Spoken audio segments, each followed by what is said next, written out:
네, 첫 번째 공통 주제는 민생, 경제, 복지입니다. 지금 통상 전쟁의 와중에 우리나라, 우리 국민들에게 가장 중요하고 또 저희 당이 가장 유능한 그런 분야라고 저는 생각을 합니다. 여기에 대한 네 분의 비전과 정책이 궁금합니다. 저희가 좀 구체적인 키워드들을 마련을 했는데요. 키워드 함께 보시겠습니다. 네, 키워드는 저출생, 기본소득, 글로벌 경쟁력, 일자리 이렇게 네 가지 민생, 경제, 복지에서 중요한 것들을 꼽았고요. 후보들께서는 이 키워드 중에 하나를 골라서 중점적으로 말씀을 해주셔도 괜찮고 전체적으로 포괄해서 말씀하셔도 괜찮습니다. 저희가 이 주제에 대해서 후보들의 발언을 각각 2분씩 듣는 순서를 마련했습니다. 자, 역시 이번 순서도 유종복 후보님부터 시작할 텐데요. 후보들께서는 다른 후보의 말씀도 잘 경청하셔야 됩니다. 그래서 혹시 이런 건 참 괜찮다, 이런 건 내가 좀 빌려 쓰고 싶다, 이런 게 있다면 그런 것도 좀 염두에 두시고 제가 여쭤볼지도 모릅니다. 끝나고서. 자, 그러면 먼저 유종복 후보님 2분 드리겠습니다. 네, 저는 저출생 문제에 대해서 말씀드리겠습니다. 대한민국에서 저출생 문제보다 더 심각한 게 있을까요? 지금 대한민국의 합계 출산율 0.75는 전 세계 236개 국가 중에서 꼴찌입니다. 정말 장래가 암울한 상황이 오늘의 대한민국입니다. 그런데 정부에서 연간 50조 원을 쏟아붓고도 꼴찌입니다. 이것은 잘못된 겁니다. 그래서 제가 인천에서 어떻게 해서 저출생을 극복하는 것을 보여주었습니다. 성과가 분명히 나타나고 있습니다. 인천에서는 아이 플러스 1억 드림부터 해서 6종의 세트를 발표했습니다. 시간 관계상 가장 많이 알고 있는 천원주택 하나를 소개해드리겠습니다. 천원주택, 바로 하루 1,000원, 월 3만 원으로 신혼부부들이 살 수 있는 주택을 제공해드립니다. 이로 인해서 지금 청년들이 희망을 갖게 됐습니다. 그런데 이 사업하는데 1년에 1,000호를 공급하는데 36억밖에 들어가지 않습니다. 즉 인천시 예산의 0.02%입니다. 이러한 정책의 결과 인천시는 지난해 출생아 증가율이 1년 전에 비해서 11.6%가 늘어났습니다. 압도적인 인천에서의 출생아 증가입니다. 바로 대한민국의 출생아 문제를 해결하고 있습니다. 저는 여기에 그쳐서는 안 된다고 봅니다. 바로 이 정책을 국가정책으로 전환시키겠습니다. 이미 제가 얘기한 대로 용산에 이 저출생 수속제를 뒀고 또 인구 대응 기획부를 두도록 요청을 해서 지금 국회에 가 있습니다. 제가 대통령이 되면 대한민국의 가장 심각한 저출생 문제 확실히 극복합니다. 그리고 지금과 같은 암울한 현실을 막아낼 수 있습니다. 일하는 대통령, 일할 줄 아는 대통령, 유종복 가능한 일입니다. 네, 고맙습니다. 저출산 문제에 대해서 정책의 성과를 내봤다, 그 결과를 가지고 얘기할 수 있다라는 유종복 후보의 발언이었습니다. 자, 다음은 안철수 후보께 2분을 드리겠습니다. 저는 글로벌 경쟁력과 일자리에 대해서 말씀드리고자 합니다.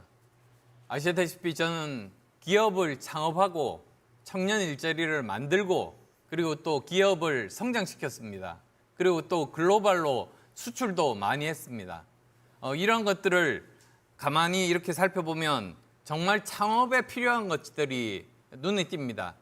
제일 첫 번째로 필요한 것이 바로 창업에 필요한 인프라, 그 다음에 또 창업의 걸림돌이 되는 그 규제들을 모두 다 없애는 겁니다. 그 다음 또 두 번째로는 공정한 경쟁이 가능해야 됩니다. 대기업도 중소기업도 같은 그런 조건 하에서 경쟁을 해서 실력만 있으면 중소기업이 대기업을 이길 수 있어야, 그래야지 역동적인 산업이 발전을 할 수가 있습니다. 그 다음 또 세 번째로는 성실 실패 제도가 있어야 됩니다. 즉 실패했어도 그 전에 아무런 도덕적인 문제가 없고 또 성실한 사람이 실패할 수 있습니다. 그런데 실리콘밸리 같은 것이 대표적인 예인데요. 그런 사람에게는 두 번째 더 많은 투자가 거기에 들어갑니다. 왜냐하면 같은 실수를 반복하지 않기 때문입니다. 따라서 우리나라도 이런 것들을 도입을 하는 것이 정말로 필요하다고 생각합니다. 그래서 정말 삼성전자와 같은 그런 그 기업이 하나가 아니고 2개가 아니라 정말 10개, 100개가 있어야지 우리나라가 전 세계적으로 앞서 나갈 수 있는 그런 대표적인 선진국이 될 수 있다. 저는 그렇게 믿습니다. 네, 안철수 후보였습니다. 기업인답게 창업 인프라, 그다음에 규제 완화, 그리고 실패할 기회 보장돼야 된다라는 그 키워드들을 제시해 주셨습니다. 자, 이번엔 김문수 후보께 2분 드리겠습니다. 예, 저는 일자리 문제에 대해서 말씀드리겠습니다. 지금 우리 대한민국의 일자리가 많이 줄어들고 있습니다. 특히 현대자동차 같은 경우도 미국에 31조를 투자하겠다. 그러면 국내 일자리는 그만큼 줄어듭니다. 이렇게 청년들이 좋아하는 일자리가 해외로 빠져나가고 있는데 외국 기업들은 한국에 투자를 안 하고 있습니다. 기업하기 좋은 대한민국을 만들기 위해서는 첫째는 규제도 철폐해야 되고 기업에 대한 인식이 많이 달라져야 됩니다. 대기업은 전부 이조영 회장도 감옥에 갔다 오고 외국 기업들도 지금 물어보면 대한민국에 와서 기업하다가 감옥 가는 거 아니냐. 중대재해처벌법이다. 여러 가지 많은 규제가 많이 있습니다. 이런 부분들을 과감하게 풀어서 대한민국은 기업하기 좋은 나라다. 전 세계에 소문이 나서 세계 모든 기업인들이 한국에 와서 기업을 해야지, 투자를 해야지. 우리 대한민국 기업도 아무리 트럼프가 관세를 높이더라도 대한민국은 여기서 해야지만 좋은 청년 만나서 좋은 일꾼 만나서 성공할 수 있다. 대한민국이 기업하기 좋은 나라가 돼야 청년들이 좋아하는 일자리가 생깁니다. 그리고 두 번째로 이 청년들이 요즘에 쉬었음 청년만, 대학을 졸업하고 쉬었음 청년이 50만이 넘어섰습니다. 절망입니다. 취업도 안 하고 구직도 안 하고 그냥 쉽니다. 이 청년들에게 우리가 하나하나 전부 연락을 해서 개인적으로 맨투맨으로 연락해서 취업 일자리도 마련해주고 또 훈련도 예를 들면 인문계 나온 사람들한테 IT 교육 훈련도 시켜주고 이런 여러 가지 교육 훈련도 강화를 하겠습니다. 그리고 여러 가지 노동 교육 자체가 노동 제도 자체가 너무 경직되어 있는데 이런 부분도 유연하게 풀어서 기업이 마음 놓고 대한민국에서 사업할 수 있도록 기업하기 좋은 대한민국 만들겠습니다.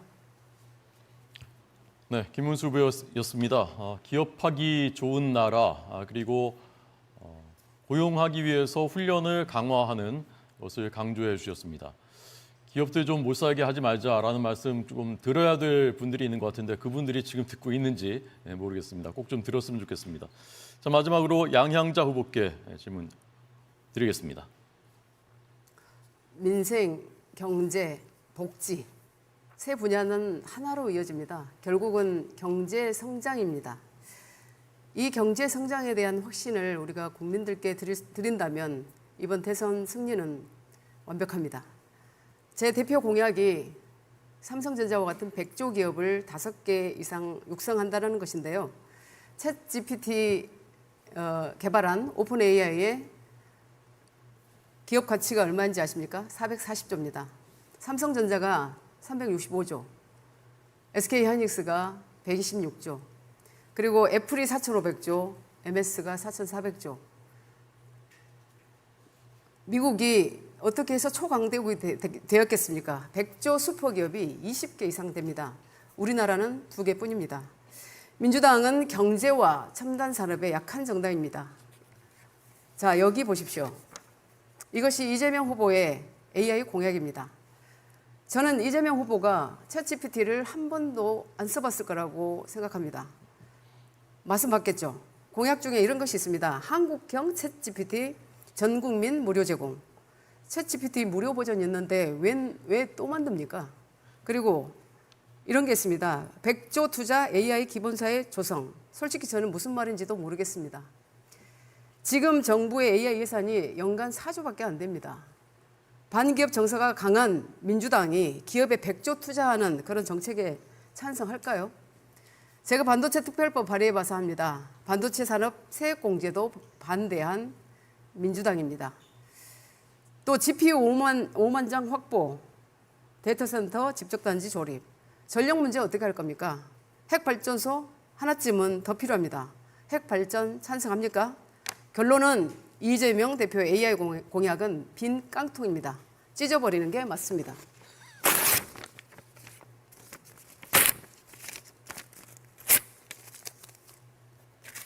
이상입니다. 네, 종이 찢어지는 소리가 아주 시원하게 들렸습니다. 챗 GPT 무료로 쓸 수 있는데 무료 제공이 웬 말이냐? 백조 기업 5개 만들겠다라는 말씀이었습니다. 혹시 네 분은 지금 들으시면서 다른 후보들 말씀 들으시면서 이런 건 참 좋다, 이런 건 나도 한번 차용하고 싶다, 그런 거 혹시 유 후보님 뭐 있으셨습니까? 대부분 다 자기가 잘 하는 분야에 대해서 말씀하셨는데 귀담아 들을 일들이라고 생각하고 참고하겠습니다. 네, 안 후보님은요? 예, 저도 마찬가지입니다. 특히 양양자 그 후보님께서 그 말씀하신 그 부분이 저하고 제일 가슴에 와닿습니다. 네, 네, AI 요즘 강조하고 계시고요. 예, 그리고 또 이런 그 무료 챗 GPT를 이렇게 국민들에게 제공한다. 그거는 그냥 말로만 하는 정말 말 듣기만 좋은 그런 거짓말일 따름입니다. 네, 김은수 후보님. 예, 저도 양양자 후보께서 아까 그 민주당의 거짓말 공약, 거짓말은 찢어버리는 것이 답이다. 그렇게 생각합니다. 네. 양 후보님 누구 말이 좀 귀에 들어오셨나요? 우선 저출생률 문제가 가장 시급한 문제이기 때문에 우리 이종복 후보님의 저출생률을 극복한 그런 사례가 굉장히 좀 와닿았고, 실질적으로 이제 국내뿐만 아니라 국외에 디아스포라까지 우리가 인천이 있기 때문에 함께 하시면 좋겠습니다. 네. 네, 오늘 첫 번째 주제 이제 민생, 경제, 복지 키워드 저출생, 글로벌 경쟁력, 일자리에 대해서 네 분의 그 비전을 들었고요. 기본소득에 대해서는 말씀하신 분이 없었습니다. 저희가 이제 이 토론이 심화된 구체적인 토론, 그다음에 뭐 1대1로 열띤 토론은 여기서 끝나는 게 아닙니다. 2차, 3차 경선에서 이제 계속 된다고 보시면 되겠고요. 오늘은 이제 서론격이다 이렇게 이해를 해주시면 될 것 같습니다. 자, 그러면